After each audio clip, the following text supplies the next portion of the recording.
नामस्मरण करायचं. जगातील लोक आपल्याला काय म्हणतील, अरे दिवसाला भजन करतात आणि रात्रीला घरदार फोडतात. हे जर त्या वारकऱ्याला कळलं तर वारकरी आपल्या घरी पाण्याचा घोट सुद्धा घेणार नाहीत रे. कमाल. बाबा तुम्हीच म्हणला ना बाबा वारकऱ्यांची सेवा करता यावी या जन्मात. बाबा ही संधी आपल्याला चालून आली. बाबा आपल्याला आज रात्री चोरी करायची. बाबा तुम्ही बोलून गेलात. बाबा देव जोडिता तरी करावा अधर्म करूयात, पण देव जर आपल्या घराला येत असेल ना बाबा एवढं करायला हरकत नाही. बाबा कमाल सांगितलं.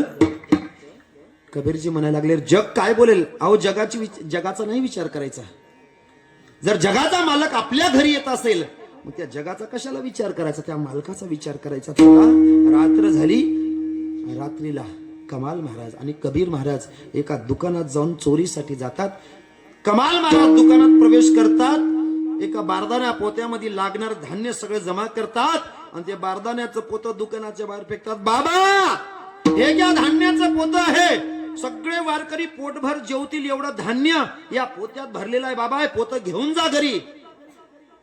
अरे कमाल, तू सावकाश बाहेर ये बरं लवकर. बाबा हे पोतं घेऊन घरी जा बाबा तुम्ही आता. हा का रे बाबा. माझ्या पायाच्या आवाजाने दुकानदार जागा झाला. आता दुकानदाराने माझा पाय धरला बाबा. आता दुकानदार माझा पाय सोडणार नाही बाबा. आता बाबा हे सगळा बारदाना घेऊन जा, याचं धान्य आहे. वारकऱ्यांना खुशाला जेव घाला बाबा, पण जात असताना एक काम करा बाबा. हा दुकानदार माझा पाय सोडणार नाही.